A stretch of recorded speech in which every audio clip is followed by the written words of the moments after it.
for the KT roster versus EDG games for Worlds 2018. So let's jump right into this VOD review.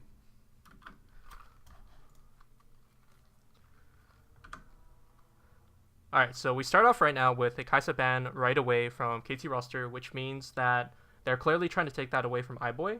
Kai'Sa right now is one of the highest priority picks in not only Worlds, amateur games, pretty much solo queue all combined, because of how much versatility that she has.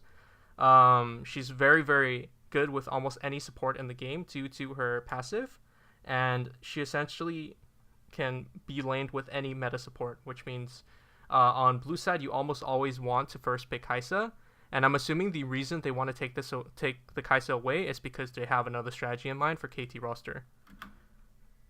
So we see the Aatrox ban, and that seems to be a respect ban from Smeb. So it's good that they're taking it away. And next ban is Lucian. So Lucian is another pick that iBoy has shown a lot of success on, especially during the Team Liquid game where he was able to achieve a massive lead over Doublelift, which is another renowned laner.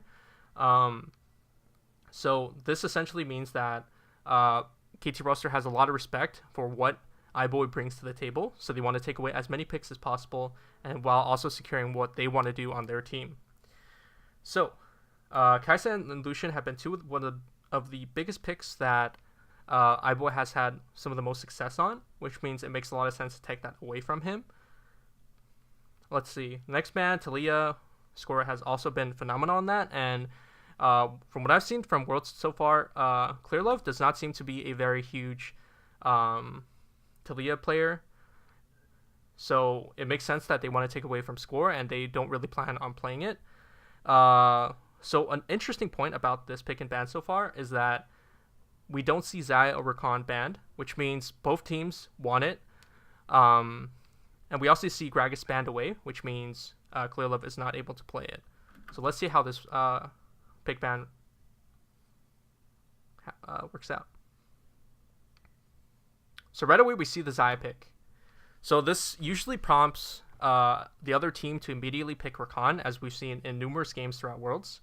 Xayah Rakan have been historically one of the most powerful bot lane combos when they're together. However, we've seen multiple times that the other team, if they don't ban it, they tend to pick it away. And one of the reasons why EDG takes away the Tahm Kench from meta is because Tahm Kench really, really stops the combo from working very well. And we've seen historically that Tahm Kench and Jhin or Varus tends to work very, very well against the Xayah Rakan combo.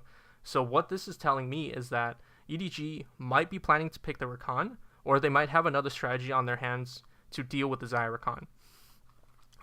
Tahm also happens to be a very, very good pick against specifically Rakan and numerous other engaged supports. So let's see how this happens, what EDG does.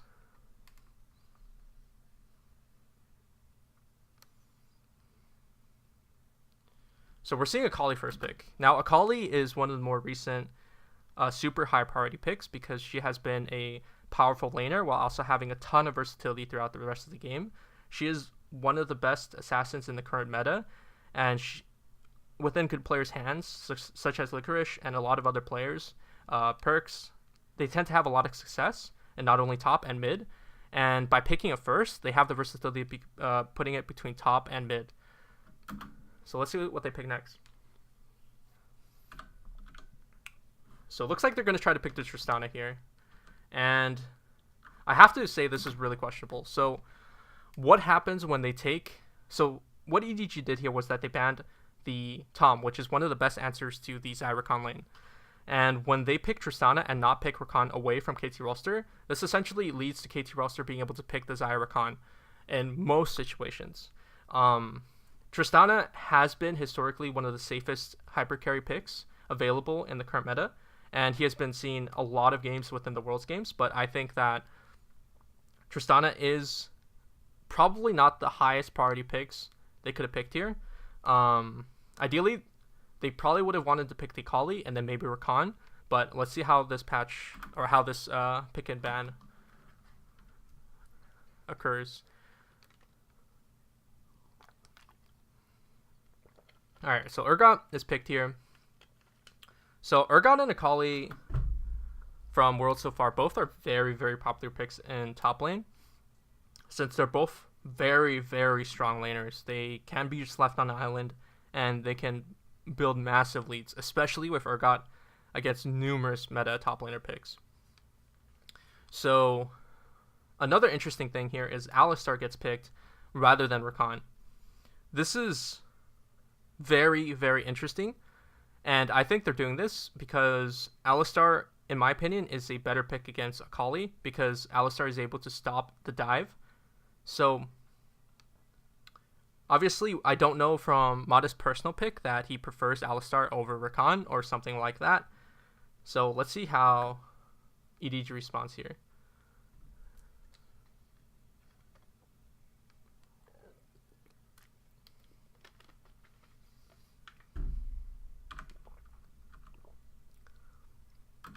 This is a really, really interesting turn of events because EDG decides to pick Rakan over a lot of current other meta supports such as Thresh and other picks such as Leona.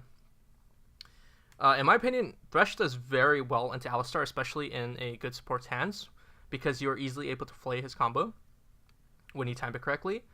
And when Rakan gets picked here, I do not actually see a good reason, because Alistar does extremely well into Rakan. Basically, a lot of the things that Rakan wants to do can easily be stopped by Alistar. So right now, KT has much, much stronger laners right now, I think. With the Xayah Rakan, or the Xayah Alistar, along with the Urgot, means that they will have very, very strong laning, because Tristana's not really able to push back against Xayah in a lot of these professional games, because Xayah is able to constantly push with her Q and feathers, and Xayah is able to maintain pressure throughout the entire laning phase, ideally. So I have to question EDG's draft right now, and let's see what they do. So Kindred ban is another interesting one. So Shen is actually a really big one, because since Urgot's laning is so strong, global picks such as Shen or something like that would be very good into Urgot, because you don't need to completely lane against Urgot the entire time. By level 6, Shen should be able to make cross-map plays with the global, and they should be able to find opportunities across the map. This is a good pick against Urgot, which is why KT is taking away. Kindred's an interesting one, because it might have been from scrims or something like that. Kindred is definitely meta and definitely strong, but we have to see. We don't really understand why they're banning it, because EDG could easily pick that up on their own, albeit it's not the best pick, but there has to be a perhaps scrim related reason as to why they're banning Kindred right now.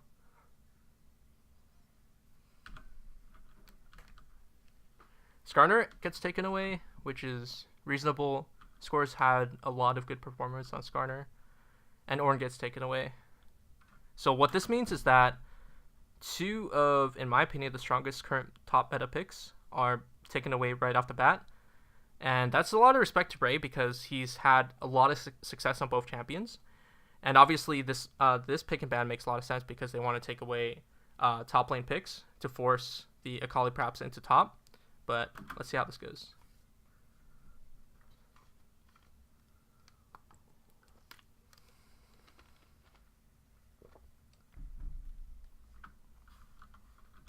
Alright, so Nocturne gets picked here.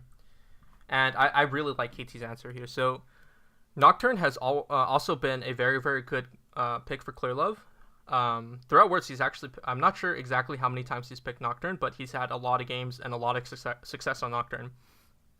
But KT almost had the perfect answer here, with the Xin Zhao, which has a stronger early game and arguably better peel if he needs to with his ulti, along with Galio, which inspires a lot of global pressure with this pick. So right off the bat, we can see that KT roster is able to answer a lot of the threat that EDG has from their picks, such as Akali and Nocturne, both extremely dive champions alongside Rakan. And right now, KT's definitely winning in this draft, because they have the perfect answers for all of EDG's picks. So something to keep in mind is that Scout has had a couple games where he has laned against Galio or played against Galio and has taken Azir into that. It looks like Scout really prefers the Azir counterpick into Galio because he's able to constantly maintain pressure throughout laning phase without much pressure from the Galio. So I'm assuming what occurs next is that he's going to pick Azir here. And indeed he does. So, alright, so let's identify some of the win conditions on both teams. So, right now, KT roster has a lot of good answers to EDG. So KT roster, what they need to do is they need to be able to peel the Akali, they need to peel the Rakan, they need to peel the Nocturne, and they need to be able to make picks and make hard engages onto the EDG team, because EDG does not have a lot of answer to their hard engage other than perhaps a Zero ulti, Tristana ulti, and that's perhaps it. So on EDG side, they have Akali, Tristana, Rakan, Nocturne, and Azir. They have very, very good late game, but they do not have very good early and mid game. Akali is indeed a good laner, but into the Urgot matchup, I think that Urgot wins this case probably most of the time, but I could be wrong. So bot lane should have, for KT, should have a massive lead. So what EDG wants to do is be able to scale into the late game while also seeing if they could make picks onto KT roster while not overexerting themselves. Because with Galio, Alistar, Xin Zhao, Urgot, they have a lot of punish. There's almost no way to get onto that Xayah with the Nocturne or the Akali without Alistar being able to hard peel, Galio ulting. There's just not a lot of ways for them to engage, which means that they need to be able to play this perfectly, or they need to be able to scale into late game. So for KT, they simply need to play the early game well and gain leads throughout their superior matchups and carry that into the mid game where they could have complete control. So let's see how this game goes out, and let's turn this into 1.25.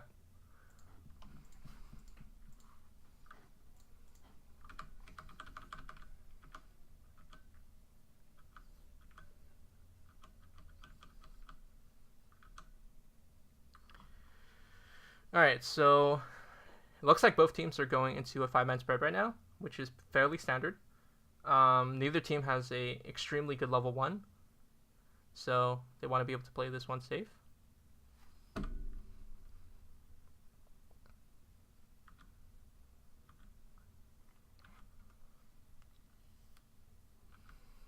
Alright, so something interesting here is that neither team is actually leashing for their junglers. This is perhaps going to be more popular throughout Worlds, but historically, bot lane / top lane usually always leashes for the laners, or leashes for their junglers. So by KT not actually leashing here, they are able to actually gain a lot of momentum level 1 if they play it well, because they are able to hard push the wave. Tristana has a very, very hard time pushing back out if Xayah gains the first lead on pushing. So let's see how this goes. Looks like EDG actually suspects that they're in there, but there's no way to be sure. So it looks like KT probably has done this in scrims before. This is actually really well played by Mata because he started W, and W allowed him to close the gap from iBoy, and he was able to knock iBoy into the wall where he's unable to essentially escape. So iBoy's actually kiting this pretty well with this press the attack. And I think Deft honestly walks forward a little too much here. So they what Deft could have done is he could have walked back a little bit without actually putting those two extra autos in, because he was punished by iBoy right afterwards and their trade actually went even. Ideally, if they were able to essentially trade first, they should have the better trade, but the trade should almost never be this even. So Def shouldn't have gone for those two extra auto attacks and should have used the W and focused on the wave so that they could have gone to push. But if he's not pushing this, and which he does not appear to be, this could mean two things. One, he's trying to set up the gank for his Xin Zhao, or two, he's trying to maintain the freeze. But while ideally, though, you want to be able to push in with Xayah nonstop because as long as you have the pressure, Tristan might have a hard time farming under tower. But with these professional teams, supports should be able to last hit correctly. But at the end of the day, Tristana's E does inhibit some of the farming under tower, and more often than not, she actually misses a lot of farm throughout laning if she is constantly shoved in. So let's see what happens here. So Nocturne starts topside, which means that he's probably going to start walking down. So neither jungler really knows where each other's position is, and it's actually really good that Xin Zhao went straight from red into Scuttle, where he's able to maintain the bot lane pressure, because KT must have communicated by now that they have currently the pressure in the laning phase, which means that if Xin Zhao actually gets the Scuttle Crab, they can maintain the pressure because Nocturne is unable to gank. And Nocturne has to be very, very creative with this ganks pre-level 6, because he has a hard time actually getting into laning phase or surprising anyone, because he doesn't have a lot of gap close. So let's see what happens here. So Mata is actually playing absurdly aggressive. It's actually interesting because if he walks too far up now, he's about to tank the next minion wave, which is good that he didn't. But I think he should have definitely waited for level 2 before playing that aggressive, because they just need to burn flash and heal there, which is really, really bad, because they had pressure before this point. Another interesting point is that actually iBoy actually healed too. I actually didn't really understand why iBoy needed to heal there. He could have just gotten the flash and not used any of his sums for it, but I guess it's fine. It is a mechanical misplay by iBoy. Alright, so right now Xin Zhao's preparing for a gank. And so right here, this play, I think that iBoy needed to identify why Mata was walking up this far without flash.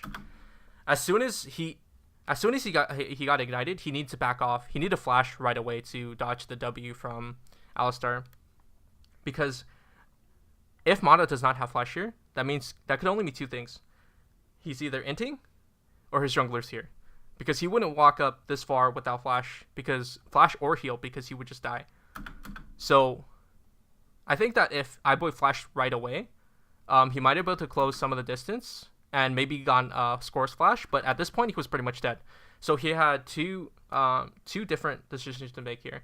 He could either flash the Score, or he could or just not flash at all and not burn his flash for the next fight. That was really bad. iBoy not only didn't flash fast enough, but he flashed late, which means he completely wasted that. So now Score has flash advantage, Deft has flash advantage, and he will be losing pressure for the rest of laning phase. There is almost no way you come back from this. This is very creative pathing by Score, actually, because there was almost no way to predict this kind of play, because you didn't know where the jungler was coming from. So he went red buff into Scuttle Crab and went straight bottom, which means there's almost no answer to this unless you basically outplayed it mechanically. And there was almost no way, because they were level 1. So this is very creative from KT's side, but at the same time, iBoy could have negated some of the advantages that KT got from this play by simply flashing faster, by burning Score's flash as well, or not flashing at all, and having the opportunity to play a little bit up on the next time he comes back into laning phase. So this is pretty bad for EDG.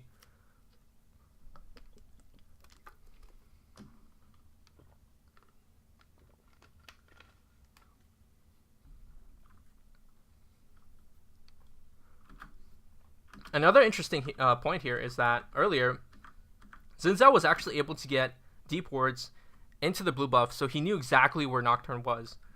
So he knew that he had the advantage on getting here first, which is really, really good. So he went red buff into Scuttle, into ward on blue buff, and then went straight bottom.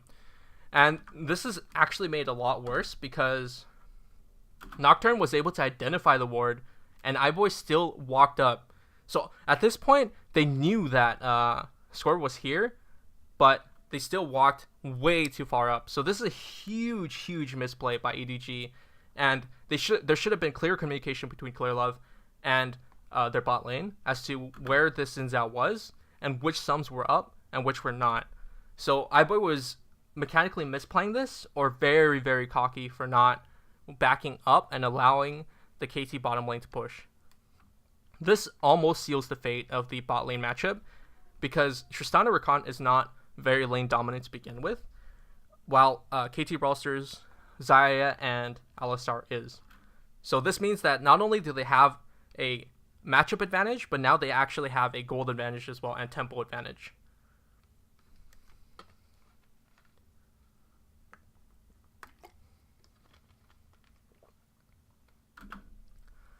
This is simply flashing way too late. This is not acceptable from a top ADC player.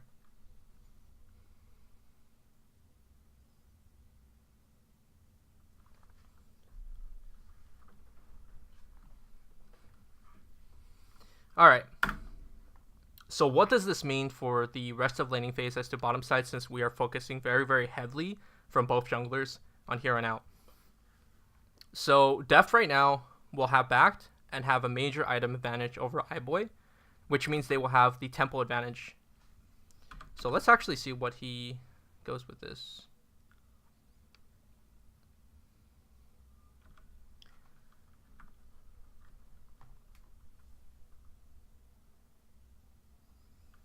This is actually also very big. That score was able to actually very smart and very big. So he understands that Nocturne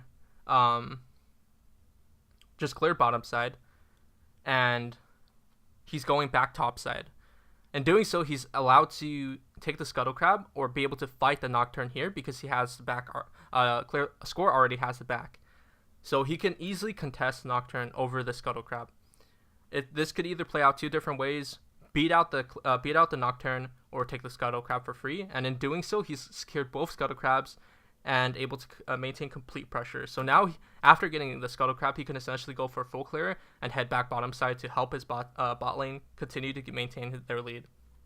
This is very, very smart from Score.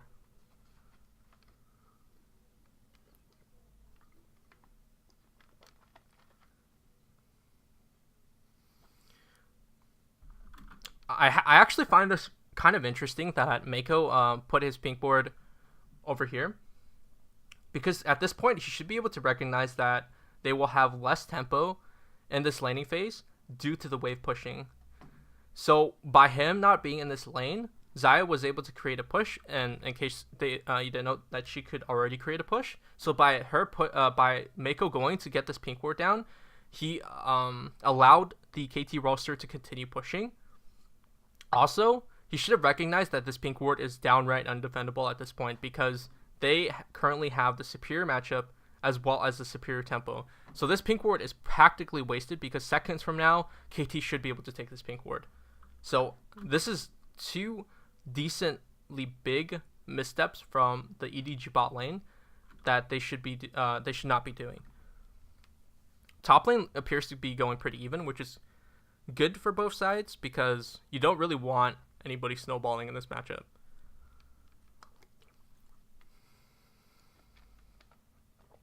It's fine for both mid laners to go even, but ideally Scout wants to get a lead here. I think earlier into this Galio Azir matchup, Galio should be able to shove in, but after Scout goes for his first back, he should easily be able to outmatch the Galio in pushing advantage, which is why Azir is a pretty good pick, because he is able to constantly push in, so Galio is never actually able to roam unless he loses significantly resources for actually roaming. This is interesting too, that both junglers actually ended up here. So, all right.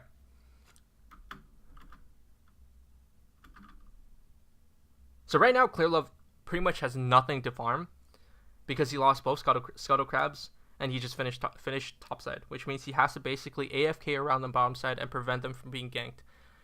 Here's the thing. KT can almost never pull this gank off, so Clearlove is actually completely wasting time here. In my opinion, he should actually recognize that bot lane is a near lost cause at this point, and I think that he needs to divert his attention elsewhere, perhaps top, perhaps mid, and help them secure vision, so that they are able to maintain their lead or gain a lead. So right now, the EDG pink ward just got cleared, and they essentially can't see anything happening in the river, which is essentially what happens in the Tristana-Xayah matchup when the Xayah gets a lead, because Xayah is able to constantly push into the Tristana, and Tristana has a hard time pushing out in time.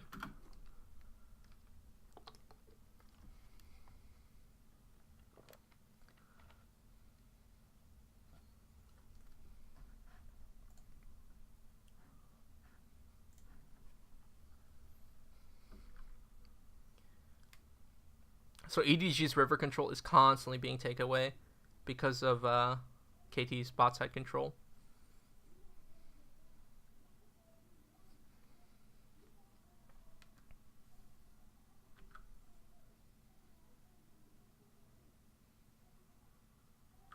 This is also pretty interesting too, because as I said before, Galio was able to get the first back off. He was able to push and take a couple of Raptors away from Clearlove, which further puts him behind in this matchup. Clearlove already lost tempo control and lost both scuttles in the early game, which means he needs as many jungle camps as he possibly can. And UCal is being either very, very informed about where Clearlove could be, or very ballsy for taking the step. It could be that Score is communicating to him that Nocturne is bottom side, or he's just being very, very ballsy for taking this, because even if Clearlove is even close to this, EDG can the scout can easily go ahead and ult UCal back into Clearlove, and I think the only way this play really works is exactly what happened here. Is that Score clearly communicates to UCal that Nocturne has to be bottom side, or there could be severe consequences to taking this. So from here on out, Scout should be able to maintain tempo control over Galio because he's not able to push. And this is another mechanical misplay from iBoy.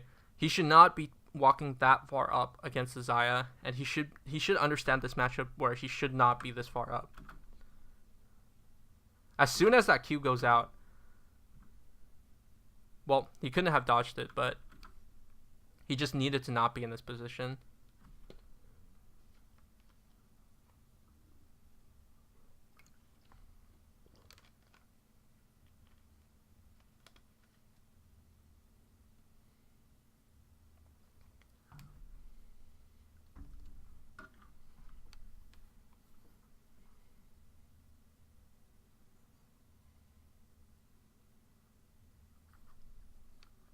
Looks like both bottom laners are backing. So KT's lane first tried to hold the lane for a little while longer to make sure that if in case they are actually backing and not fake backing, they will lose as many minions as possible, which is smart. Now that the second backs have gone off, we should be able to see a much bigger advantage being taken by KT's side, especially around the Xayah lane, and especially around the Alistar, because they are able to play very, very aggressive from here on out due to their advantage. And Score needs to be in a position to make sure that their bot lane does not get punished for it.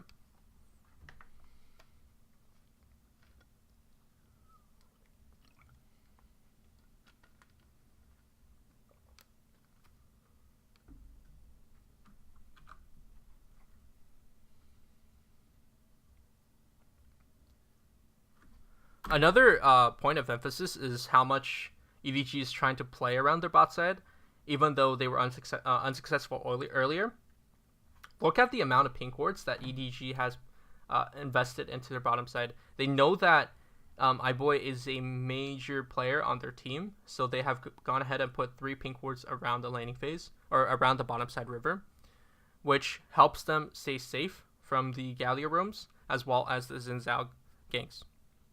This is really good at protecting their bottom lane. But Mata's about to clear them out.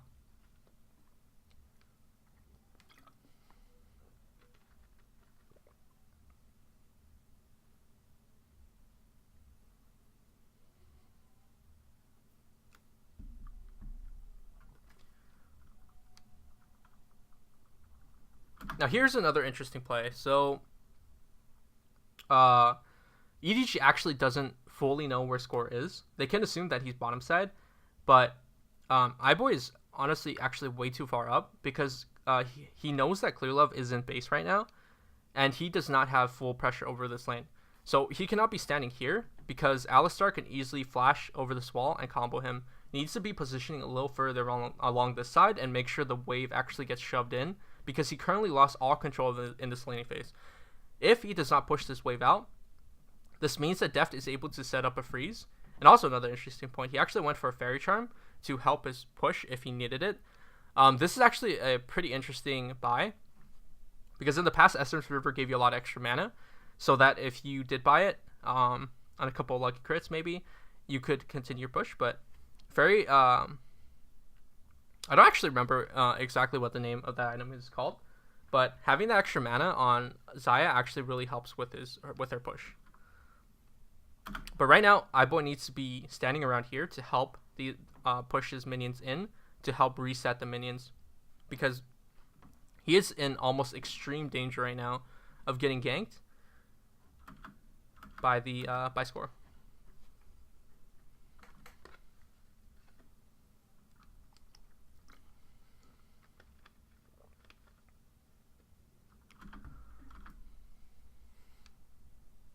So right now, Clearlove is in position. So actually, iBoy is able to walk up a little bit, but he's choosing not to be safe because Galio actually just got the push onto Azir. Actually, Galio was actually able to get extra buy off Azir, which means that he's not able to push back out. Which means right now, EDG is actually under a lot of danger of being 4-manned.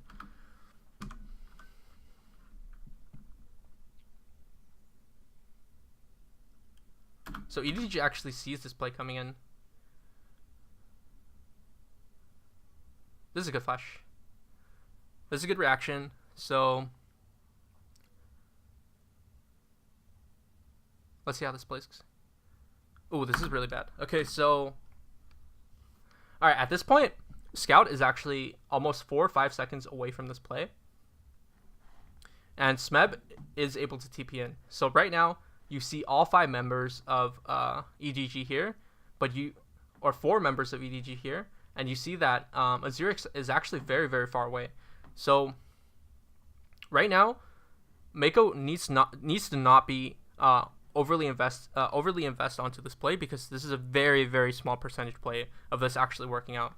Because Azir is not in a position to also ult back the members of KT, which means that the moment that Mako actually ults in, there's no actual targets that he and his team can immediately kill because of the gap close,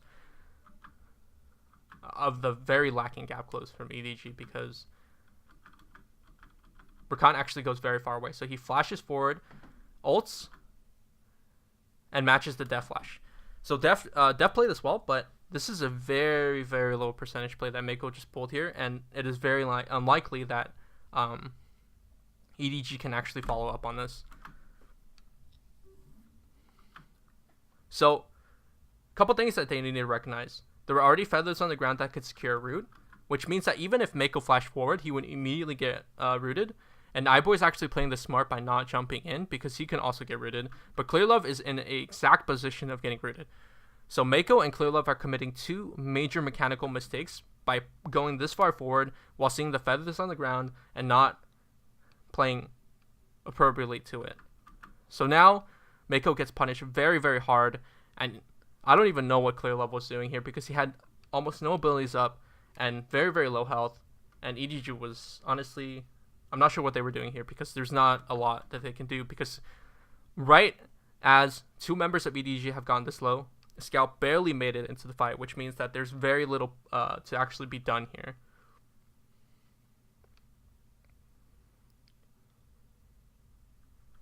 This was honestly a pretty boneheaded play, which allows KT to also even further enhance their lead. And Smeb honestly had a choice here of actually completing that TP, because he ends up actually TPing, but it doesn't seem like this play would continue. So at the very tail end of that TP, I believe he should have actually canceled the TP and further pushed out the top wave, so Kali misses even more for this. because right now you can clearly see that iBoy has already healed the Ray as she has tried to flash out, and basically EDG was already on the retreat because they burned all of their engaged tools except for Azir. So Smeb also made a small mistake by not canceling his TP, because he could have further emphasized his lead by not making it to this play, because there's not much left to do here.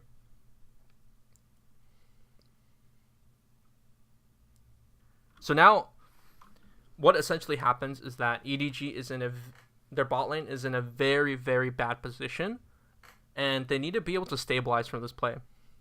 So they have a couple choices here. Their number one choice is actually to play even more safe. They need to be able to communicate exactly when the rooms are and when they're in threat, and they need to be willing to concede bottom lane, because there's very little for Nocturne to actually do to save this bot lane from being utterly destroyed, because of how much of a lead that KT actually has. And number two, they need to be able to play upon the other side of the map.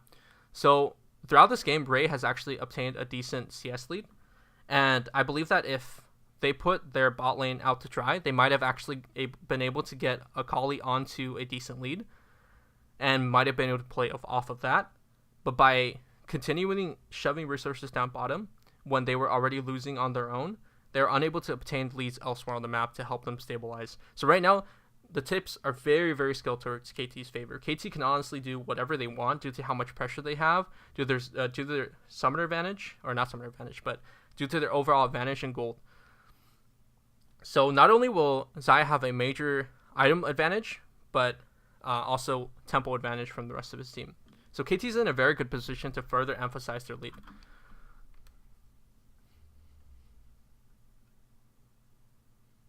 So let's see what occurs next.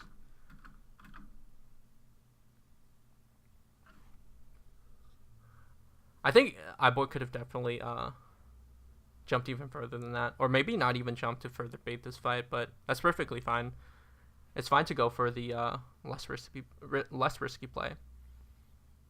But this was a very, very bad fight on the side of EDG. There's really not much they could have done here.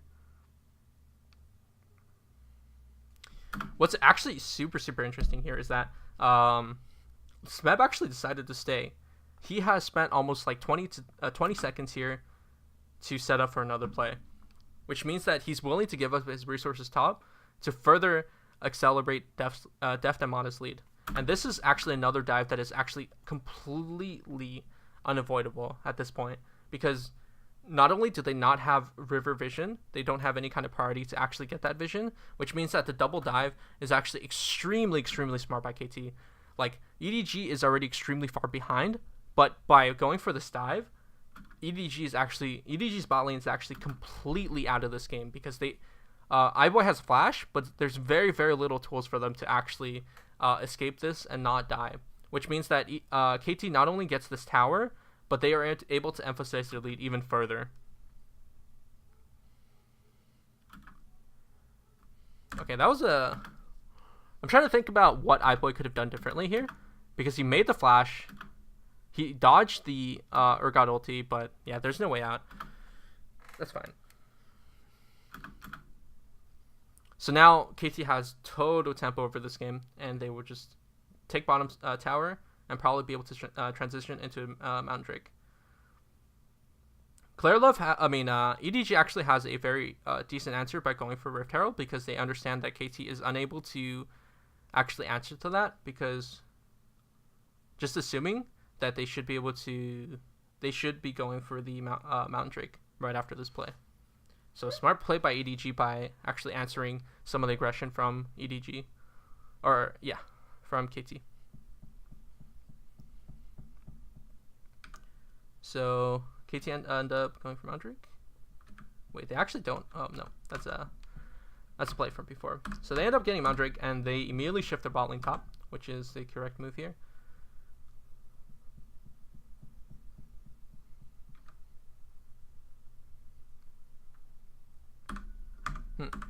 Okay, so KT actually see that EDG sends their bottom lane mid, and they answer by taking that wave, because they understand that Galio is unable to make it there on time, which is smart as well. Smart adaptation all around.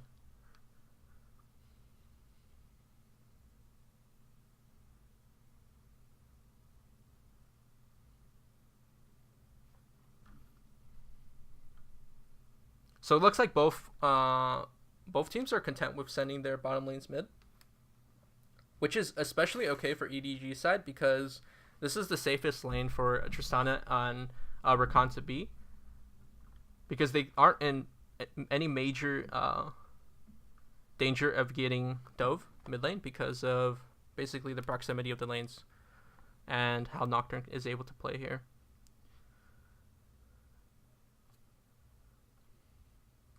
That was also a interesting back. I don't think they should have completed this back because they lose 6 minions for this. Okay, Azir was able to pick up 3. That's fine. But I don't think they necessarily needed to back there because all they got was a BF sword out of it. They shouldn't be looking to fight anyways. They should just be looking to farm and continuing to try to build up some of their items, because right now EDG is in a position where they're unable to actually fight back because of the major item discrepancy between both their bot lanes and their jungle.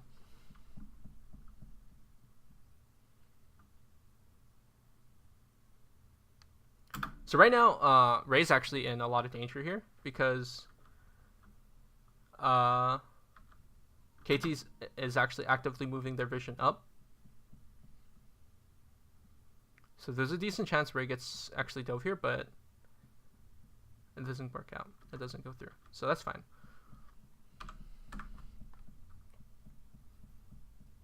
So right now, EDG is actually not even answering to this tower take because it's too actually dangerous to move through their topside jungle right now because of how much vision they're lacking. There's almost 3 pink wards around this entire jungle to ensure that red side can almost never actually enter their jungle without being in danger, which is really good because they get a free tower out of this. And okay, so this is another thing, is that actually Scout is in a side lane right now, which further emphasizes how KT is able to push their advantage. So by having Azir in a side lane, EDG is actually having a very hard time answering anything that KT does, which is okay to give resources to KT because they are unable to control their own jungle right now. But they actually need Azir here to defend some of the push, because Tristana almost has no wave clear right now. Same with the Akali, and this ultimately goes back to the point where EDG's win condition is either by getting picks or scaling to the late game. But if they are unable to do either one, they effectively lose the game due to how strong KT's overall composition is for anti-dive and perhaps pick, and how they are able to emphasize their mid game. So this is actually a very scary position for EDG, and I believe the way they actually get out of this is by having Azir in any lane they're trying to push and try to push it back while having Tristana pick up any side waves possible, because as of right now there's not a lot that Akali actually can do against the KT composition because of how many tools to basically keep Ray from any of the major well, there's only one major carry from Def, but there's not a lot of things that Ray can actually kill right now.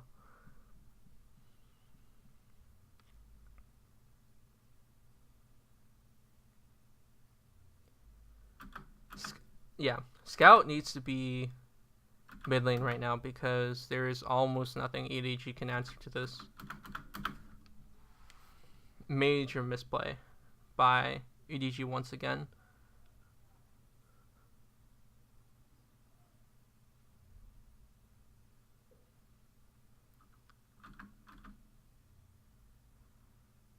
I'm actually not sure if they can really get anything out of this. This is questionable. I'm assuming the only reason Clear Love put this down was because he was running out of time. Yeah, he ran out of time there. Okay, let's see what happens here. So Rafael goes for push. I really don't think EDG should be in this position right now. They just simply don't have the items to fight KT, and they're playing exactly into what KT wants to do, which is make a pick and use their mid-game advantage. And by being this far up, there's very, very little tools for EDG to actually fight this fight because KT has a monstrous bot lane lead alongside the jungle lead. So another major misplay by EDG. They just simply need to ride this mid game out because they don't have any tempo right now. They need to be able to stay back and get as many creeps as they can actually get. Because as LS has said, inaction is actually a lot of action because by doing so, EDG is able to, if EDG does not do anything here, they allow themselves to scale up to the crucial point in the game where both teams break even. Because at the point where they both break even, that's when EDG really wins. Because at the break even point, the champions on EDG's side does more than KT's side. So if EDG is able to reach that break-even point, EDG is able to have much better team fight because of how much damage that Azir and Tristana can do and how much versatility that they have. But right now, they simply need to not be in this position. They need to be able to pick up side waves, and they need to be able to ride this mid-game out. So massive mistake by EDG once again. They do a good job punishing the Galio here, which is okay. But there's very little that they can actually do.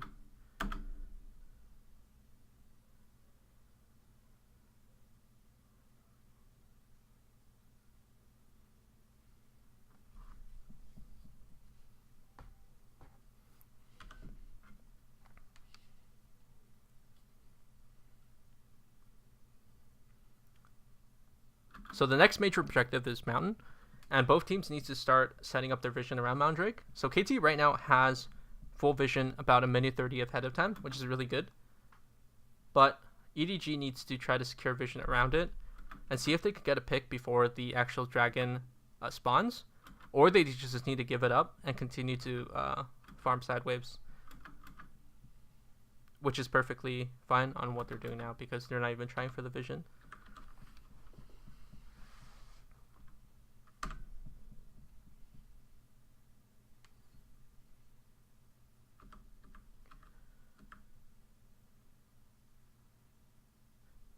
Okay, so EDG has almost zero vision here.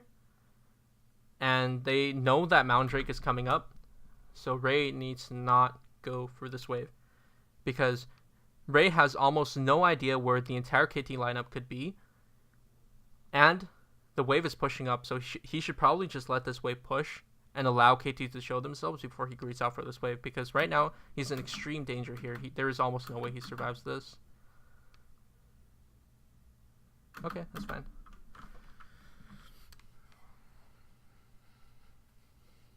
Okay, so they get bot tower, which means that EDG is going to try to get mid tower to compensate, or they're going to reset.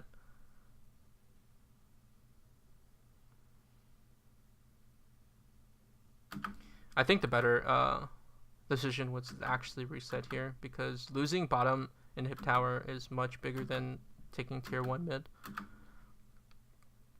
The only way for EDG to actually make this play be good is that they were able to punish KT for taking the step, but it's extremely dangerous to actually try to punish this because Galio could easily TP into this fight and make it a 5v5. And the only times that EDG, as I said before, really win is that either they get a pick or they take a really advantageous fight, and they should not be taking this one right now because on a straight 5v5, KT has a pretty major advantage. And they're not going to do it, which is good. So now, KT can maintain complete dragon control. So they just need Galio to push out mid to maintain mid priority and come down. Or prep the Galio ulti, either one's fine. So this is actually an interesting point and where Galio is trying to TP. And I actually did not identify that Galio ult wasn't up yet. So this is actually a good TP. Oh wow, Nocturne actually stole the dragon, which is really, really good.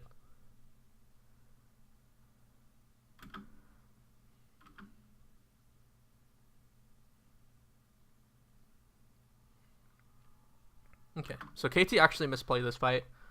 I think it would have been fine for Mata and Smeb to walk up a little bit here to kind of pressure them off. Score Mata and Smeb can actually be a little further up because of the position of Galio.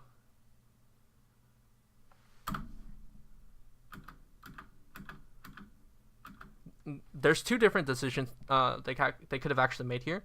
They could have engaged before the dragon was so low, or they could have not gone for the dragon, because with how much advantage KT actually has right now, they shouldn't be going for 50-50s. This is a bad step from KT because they are trying to allow EDG to try the 50-50, and they don't really have the tools to hard engage right now.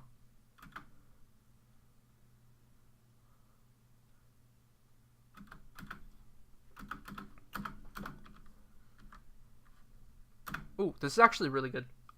So they see that Azir actually used his ulti, and EDG was sticking around for way too long at this point. So after Azir ulti is gone, Mako, Clearlove, and iBoy needs to walk away immediately. Ray has open access to Xayah, but at this point, Deft actually has flash and ulti as well, so Deft doesn't die very easily here. And they should know that Gali ulti is nearing at the point where it will come back up soon. So not only is Dragon gone, but they had a massive win by taking the Dragon. They should recognize that they shouldn't be in this position. They should back away immediately because they are in danger of being flash comboed by the Alistar, and which is exactly what happens. So at this point, there is almost nothing they can do for this fight. Azir no longer has ulti, and Ray has almost no way to actually get into this fight. So they stick around for way too long, and it's good that they didn't lose much out of it except for a couple summoners, but they should not be in this position to begin with, because once they got the dragon, they should have worked on the tempo of other lanes and try to secure lane priority.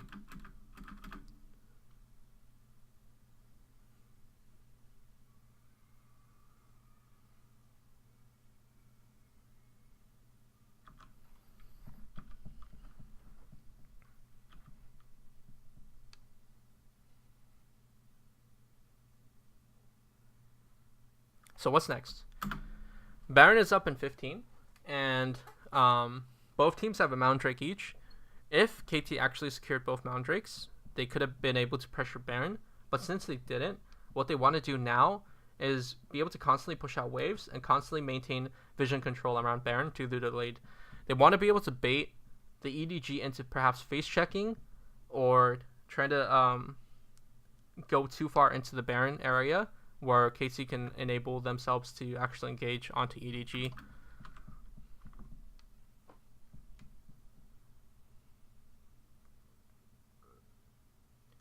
So right now, Smeb wants to play a little bit safe alongside Galio or Ucal, because they want to make sure that Smeb doesn't get picked, because Smeb actually doesn't know where a lot of the EDG members are.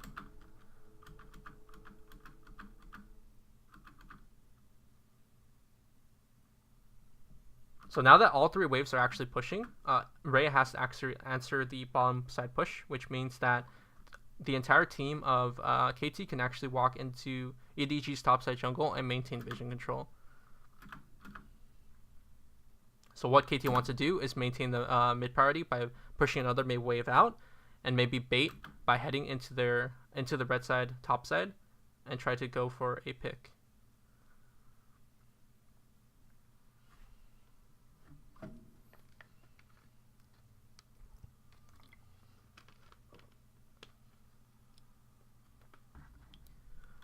And another thing that they can obviously do is go for the top lane tower, because there is a pretty big wave crashing in. So right now, all 5 members of EDG are topside.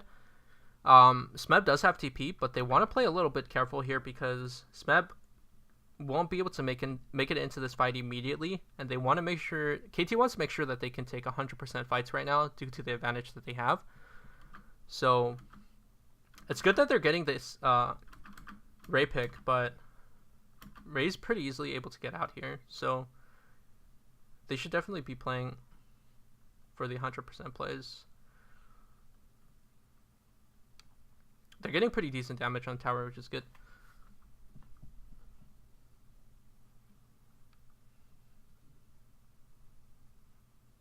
And they just want to constantly repeat this until they can get a decent pick onto EDG.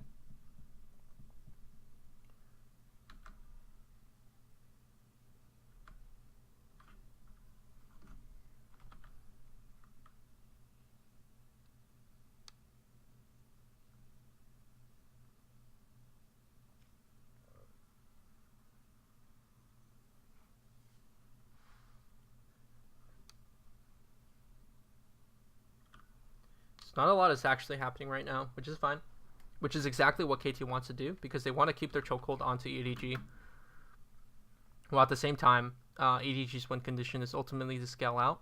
So both teams are doing like, kind of what they want to do, with EDG obviously playing a little bit safer, which is good for EDG. But KT just needs to continually look for picks where they can gain advantage and just do Baron, because they need the Baron to actually continue to push their advantage.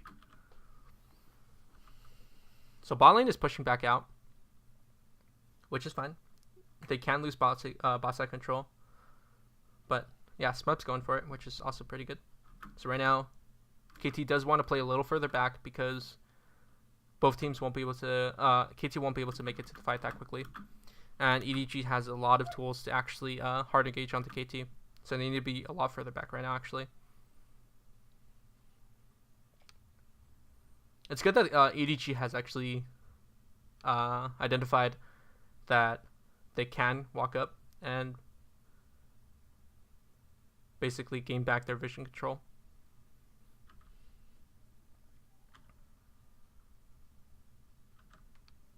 This is essentially continually going to be the next stalemate up until either team essentially finds a pick.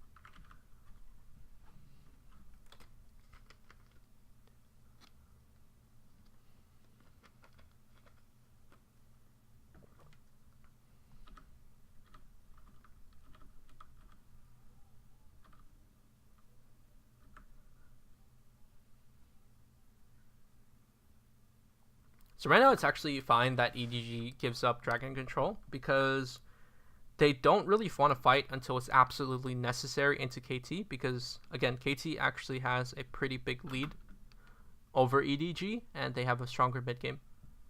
So it's okay to give over this mid game dragon, even if it's an Inferno.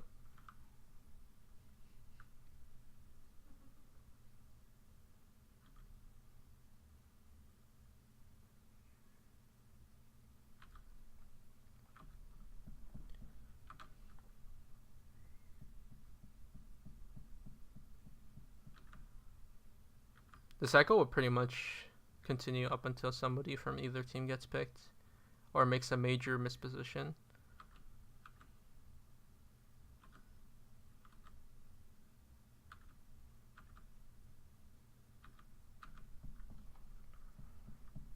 As long as KT understands that they have a lead and continues to obtain vision control over topside river, they will constantly be in a good position.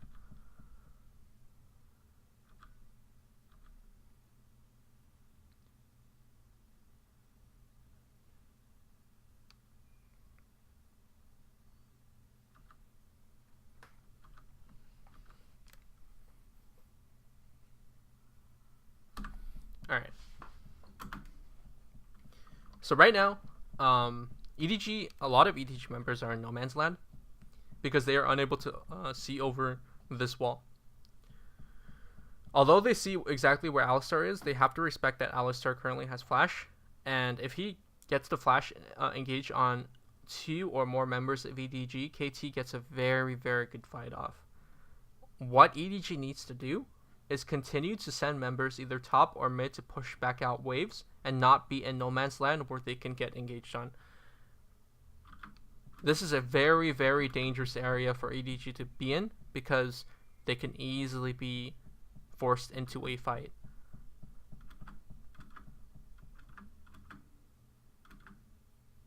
It's actually pretty big that Scout's flash gets taken away.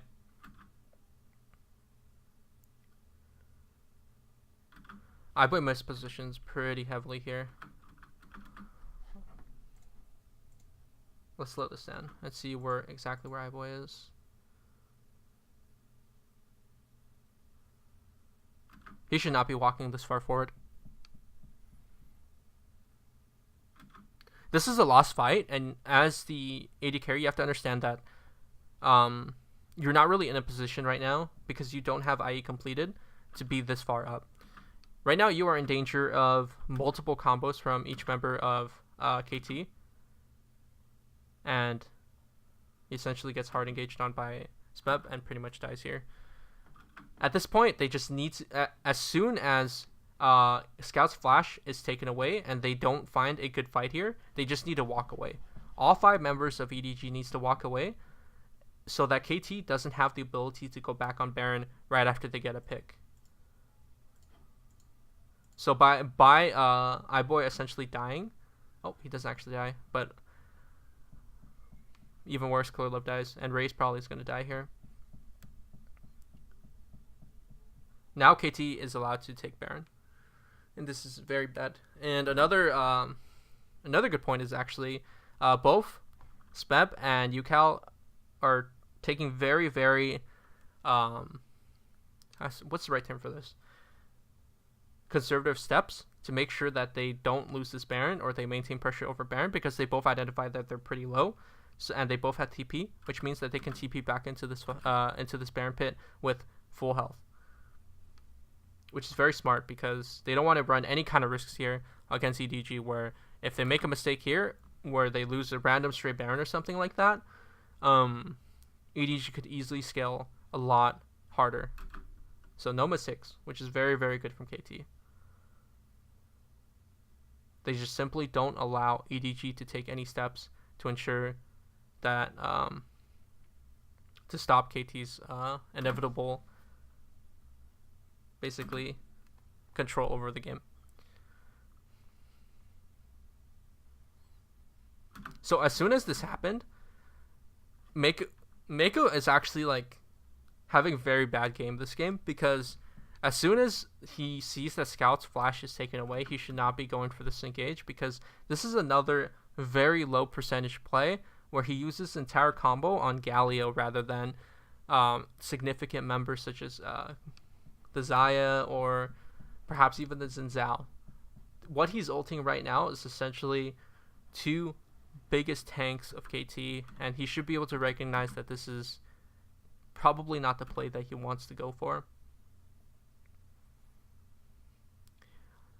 Ideally, honestly, iBoy wants to be on this side of the fight. I'm not even sure why he ended up being on this side. Okay, I think he was clearing top, but he should have tried to end up, I think, even rocket jumping over to this point where most of his team members could be to protect him is fine. He just needs to be in a safer position than this, where a lot of members of KT have open access to iBoy. So this is a positioning error as well as an engaging error from Mako. And by allowing themselves to be put into a position like this, it allows KT to really be able to punish. Oh. Oops.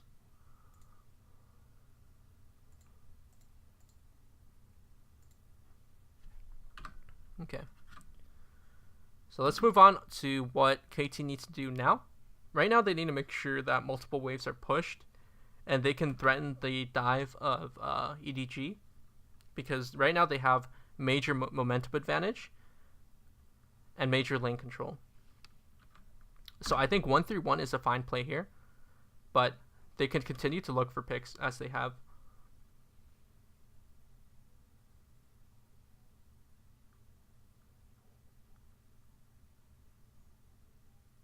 So as soon as Galio pushes up this wave, they can go ahead and join Galio as well.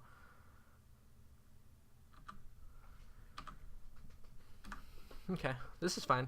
4-1 is fine for this play too, because there's not one member of EDG that they can actually send to stop the Galio, because nobody on EDG's team is actually stronger than Galio at this moment. So by doing a 4-1, they essentially put themselves in a way where they can't get punished for their pushing, which is very good. So right now, actually, EDG needs to back off a little further because KT has seen that Ray and Scout is actually topside, which means that with the Urgot, with the Alistar, with the Xin Zhao, they are able to force the engage onto either Mako or iBoy. And if Mata plays it correctly, iBoy won't be able to jump away in time, which means that both EDG members needs to be further back up until Azir can actually make it into this fight or make it into this defense. And unfortunately, EDG iBoy gets engaged on. It's fine that he survives here, but this was simply a dangerous move. They could not be this far up until Scout actually makes it into this position.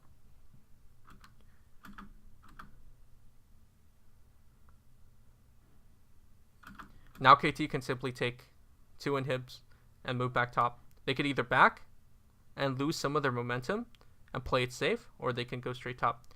But I think they're making the right step by going for the Infernal Drake, resetting, and going straight top.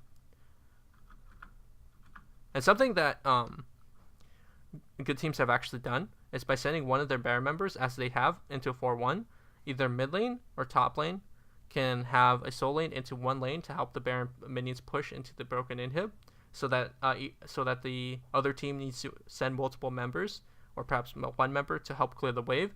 Where in this case, Galio, if he starts Baron buff, he can go into downed inhib lane, use his Baron buff on the minions, and just essentially escort them in. And if EDG sends either Tristana or the Azir to clear the minions, that would allow them to be able to hard engage onto the tower or tower dive. So essentially at this point, KT has perfect control over the entire game. All they need to do is perhaps send one member mid to help escort the minions in. In this case, Galio is a perfect member because he has ult. He will have ult for the upcoming fight. And have 4 members topside where they can threaten a dive.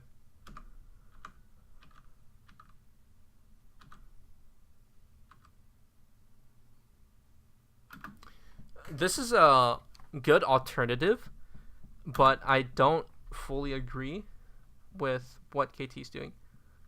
Although it's not wrong, it's fine to have 4 members mid. But I just don't agree with it because you are allowed, you're able to push top harder if you have 4 members top. But they don't have Baron buff anymore, so that changes up a little bit. So this is also another boneheaded play from EDG this game. I feel like this game in general, EDG has made a lot of individual and perhaps macro mistakes where they have engaged at improper times, they've engaged on improper targets, and they've honestly just made too many mistakes to allow themselves to get into a late game position. So this is another boneheaded play by EDG when they send Azir to push out bottom side. So even if KT doesn't have Baron buff here, or actually they do now that I see it, but even if they didn't, this is not okay play where you send your best wave clearer to bottom side to help push out the wave, because the entire team of EDG is in constant danger by the hard engage by KT. Azir is simply way too far out right now to assist any member of their team. He could either be collapsed on by 4 members of KT, or he simply can't make it in time for them to lose their 3rd inhib. This is just huge individual decision-making error. There's just no way for Azir to make it back to his team now. He's pretty much dead.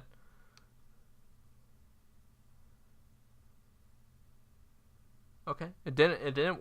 The error wasn't as big as it could have been, but there's really no reason for Azir to be that far out. And now KT is allowed to take the final inhib. So EDG really has a couple of steps left that they can try to do something. So right now, before they actually push the tower, and they see that all 4 members are here, they needed to try to force an engage on these members. Even if they haven't reached their late game power spikes or their final power spikes, they needed to try to attempt to stop KT on this push to perhaps delay some of their momentum. Because right now, unless KT screws up really bad, there's almost no way for EDG to fight this back. So they could either engage on them before they push for their final inhib, and if they fight correctly, they might be able to get a couple of kills and stop the KT push, or they can fall over and die. And unfortunately, I think this is what EDG ends up doing.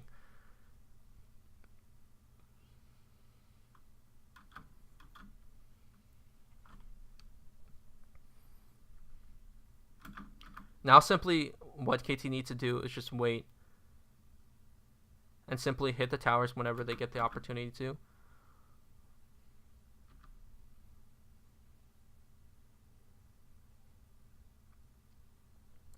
Soon there will be multiple super minions pushing into the into the base. This is actually this is okay for the Alistar to expedite the game and force the tower dive. But there's honestly 2 different ways you could have played this final push. You could have simply waited for EDG to essentially give out and have multiple super minions in the base, or wait for the next Baron, or wait for the next Elder. That was the safest way for this to go. But it's fine for KT to actually try for the game-ending hard dive. But it's just like you're giving EDG perhaps a 10% to 1 to 10% chance of coming back into this game. By maybe they team fight you, they have a better team fight than you, and you end up losing, and they get the Elder, which is dangerous.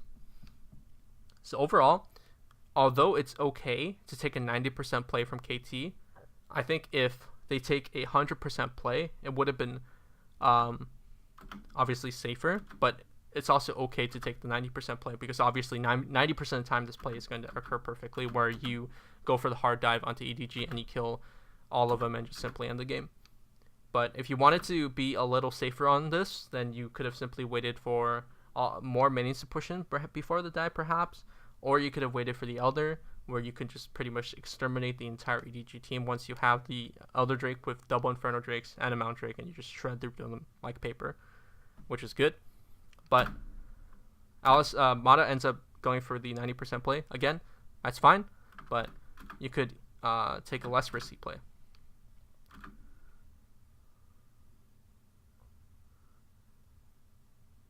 And this is pretty much where the game ends.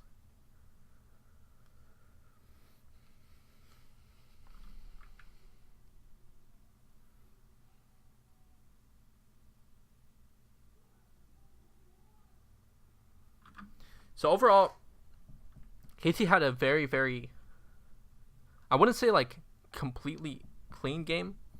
They had a very, very good game. They were very, very close to being clean.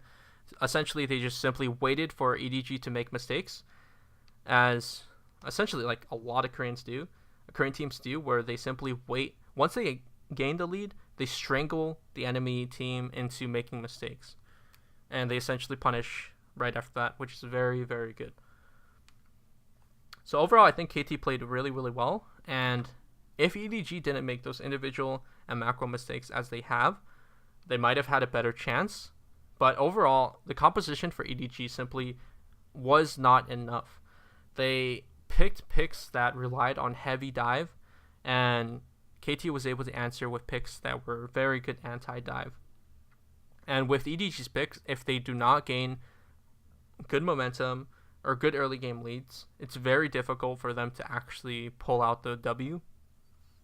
So on KT side, they had the easier to execute composition, while on EDG side, they have the harder to execute composition.